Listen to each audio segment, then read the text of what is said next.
पृथ्वी से 600 light years की दूरी पर बना ये ग्रह जहां जीवन की अपार संभावना है और जिसके चारों तरफ पानी ही पानी है, और जो वैज्ञानिकों के अनुसार बहुत ही यूनिक है क्योंकि इसकी सतह पानी से बनी हुई है और जहां मीलों दूर तक धरती का नामो निशान तक नहीं है, और जो दिसंबर 2011 में नासा के कैप्लर टेलीस्कोप से खोजा गया था। जी हाँ, हम बात करने वाले हैं एक सूरज जैसे दिखने वाले तारे के हैबिटल जोन यानी जीवन के रहने लायक जोन में पाया गया एक ऐसा पहला प्लेनेट जिसका नाम कैप्लर 22b है।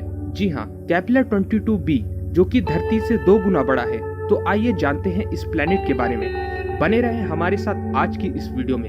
नमस्कार, स्वागत करता हूँ आपका अपने चैनल। कैप्लर 22b वो प्लेनेट है जिसे साइंटिस्ट एक हेक्सोप्लैनेट कहते हैं। ये हमारे सोलर सिस्टम के बाहर मौजूद एक प्लेनेट है। कैप्लर 22b जैसा एक और प्लेनेट ढूंढ पाना इतना आसान नहीं है क्योंकि ये जिन तारों के चक्कर लगाते हैं उनकी चमकदार रोशनी की वजह से इन्हें टेलीस्कोप से ढूंढ पाना बहुत ही मुश्किल होता है। तो सवाल अब ये आता है कि इस तक पहुंचने के लिए साइंटिस्ट ने किस तरीके का इस्तेमाल किया। तो हम आपको बता दें कि इन्होंने ट्रांसिट मेथड कहे जाने वाले एक तकनीक का इस्तेमाल किया।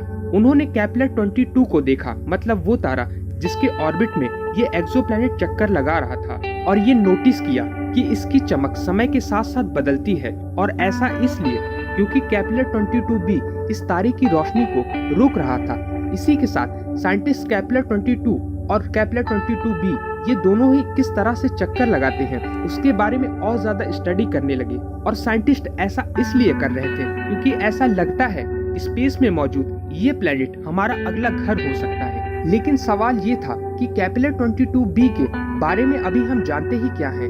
लेकिन कुछ समय की कड़ी रिसर्च के बाद ये पता चला कि इसका भार अर्थ से 36 गुना ज्यादा है और इसका रेडियस अर्थ से 2.5 गुना ज्यादा बड़ा है। कैप्लर 22b में एक साल 290 दिन जितना लंबा होता है और इसके तारे की दूरी अपनी और सूरज की दूरी के मुकाबले 15% कम भी है। सोचिए, अगर अर्थ सूरज के इतना नजदीक चला जाए तो हमारा क्या हाल होगा।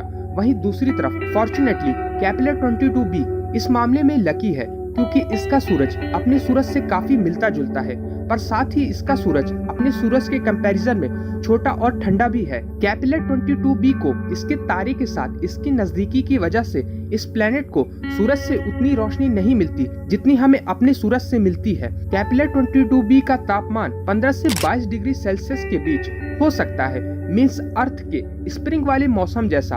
अगर एक तरह से देखा जाए तो ये काफी सही भी है और ये रहने लायक भी है। लेकिन जहाँ इसके बेनिफिट हैं वहाँ इसके ड्रॉबैक भी, क्योंकि कुछ शोधकर्ताओं के मॉडल्स के हिसाब से कैप्लर 22b अपनी ही एक साइड पर रोटेट करता है, कुछ हद तक हमारे यूरेनस की तरह। ये सुनने में इतना इम्पोर्टेंट नहीं लगता, लेकिन इसकी वजह से जानलेवा मुश्किलें हो सकती हैं। और इसका मतलब ये है इस प्लेनेट के साउथ और नॉर्थ पोल दोनों ही साइड आधे साल के लिए या तो सूरज की रोशनी से ढके रहेंगे या तो अंधेरे से। कैप्लर 22b का अपनी एक ही साइड पर रोटेशन लगाने का मतलब है कि टेम्परेचर बॉइलिंग पॉइंट से फ्रीजिंग पॉइंट तक बदल सकता है, जो कि किसी भी लिविंग थिंग के लिए अच्छा नहीं है।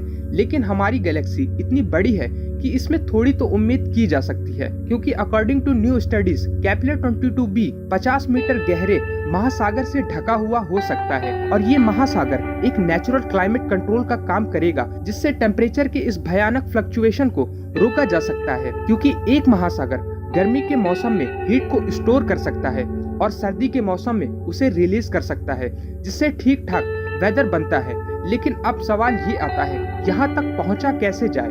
तो हम आपको बता दें कि कैप्लर 22b पर जाने के लिए अगर हम लाइट स्पीड से भी ट्रैवल करें तो हमें 635 दिन लगेंगे। लेकिन साइंटिस्ट ने इस प्रॉब्लम का सॉल्यूशन भी खोज निकाला है, और वो है क्रायोजेनिक स्लीप। नासा ने भी पहले क्रायोजेनिक चैम्बर पर काम किया है, जो कि एक एस्ट्रोनॉट की बॉडी के टेम्परेचर को 32 डिग्री सेल्सियस तक कम कर सकता है, और इससे नेचुरल हाइबरनेशन की शुरुआत हो सकती है। और अगर आपको क्रायोजेनिक स्लीप के बारे में और जानना है तो हमारी ये वाली वीडियो को चेकआउट कर सकते हैं, जो कि हमने आई बटन में दे दी है। अब हम आते हैं अपने टॉपिक पर। लेकिन क्रायो स्लीप में भी ये ट्रिप बहुत ही खतरनाक और लंबी ट्रिप होगी, क्योंकि इस ट्रिप में सबसे खतरनाक हिस्सा ये है कि कैप्लर 22b के बारे में वो सारी चीजें जो हम नहीं जानते। क्योंकि सबसे पहले तो हम ये नहीं जानते कि वहाँ ग्रेविटी कैसी है, वो कैसे काम करती है, ये हमारे प्लेनेट के मुकाबले 2 गुना भी हो सकती है, क्योंकि अगर ऐसा हुआ तो इस चीज का असर वहाँ रहने वाली हर एक बॉडी पर पड़ेगा। मान लीजिए अगर आपकी बॉडी का वेट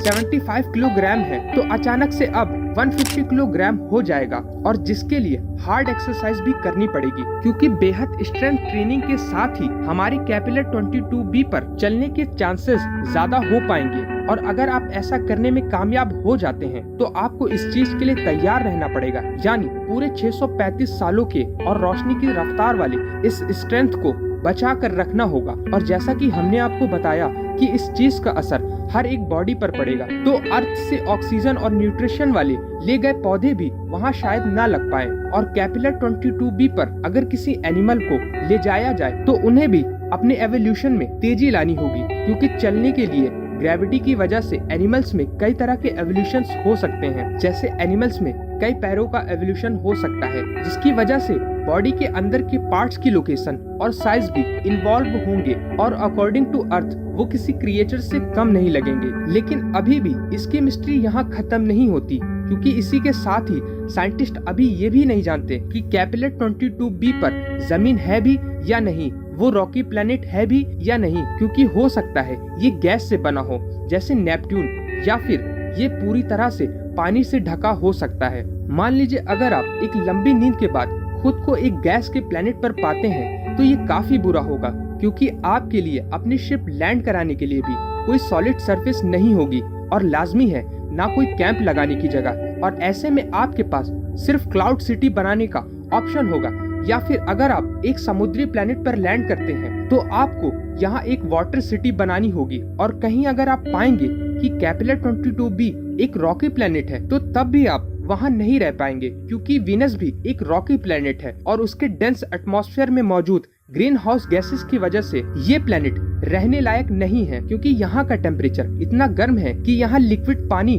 हो ही नहीं सकता। और अगर ये कैपिलर 22B के साथ भी होता है तो इस एक्सोप्लैनेट पर हमारे पास रहने का एक ही ऑप्शन तब होगा जब हम जमीन के नीचे रहने के लिए जगह बनाने के लिए रोबोट्स को काम पर लगा दें, और ऐसी जगह फाइंड करें कि जहां टेम्परेचर इतना ठंडा हो कि हम उसे सह सके। और इस चीज से बस यही साबित होता है कि इस प्राइम लोकेशन के होने से ये गारंटी नहीं होती कि इंसान वहां जिंदा रह सकता है या नहीं। और माना कि दूसरी दुनिया रहने के लिए बहुत ही दिलचस्प लगती है, लेकिन हमारी अर्थ जैसा कोई और दूसरी दुनिया नहीं है, और ये हम इंसानों के लिए सबसे अच्छी जगह है। उम्मीद करता हूँ हर बार की तरह आपको ये वीडियो भी पसंद आई होगी। तो अब वक्त आ गया है आपसे अलविदा लेने का।